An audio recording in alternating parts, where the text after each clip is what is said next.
नमस्कार. गुजराती रेसिपी एका सफेद ढोकळा. साहित्य: 2 वाटी तांदूळ, 1 वाटी उडदाची डाळ, इनो किंवा पापड खार, तेल, मीठ, मिरची पावडर, 1 वाटी दही किंवा ताक. कृती: डाळ व तांदूळ एकत्र करून जाडसर दळून आणणे.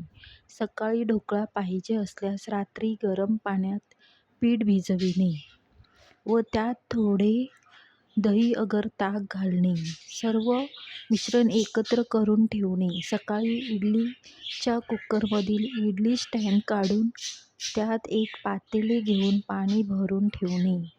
कुकरमधील आकार बघून थाळी घेऊन त्यावर ढोकळ्याचे पीठ ओतणे. त्यावर मिरची पावडर भुरभुरणे.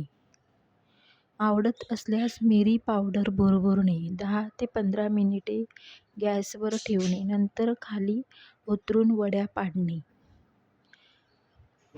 रेसिपी दुसरी. चुरमुरे खिचडी.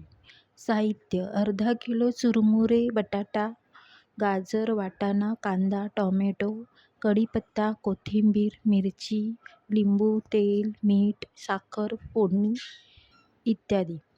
चटणी साहित्य: हिरवी मिरची, कोथिंबीर, दाण्याचे कूट, मीठ, साखर, लिंबू. कृती: प्रथम गाजर, बटाटा यांचे बारीक तुकडे करणे. पातेल्यात तेल घालून मोहरी, हिंग, हळद घालणे. त्यावर बटाटा, वाटाणा, गाजर, कढीपत्ता घालून परतणे.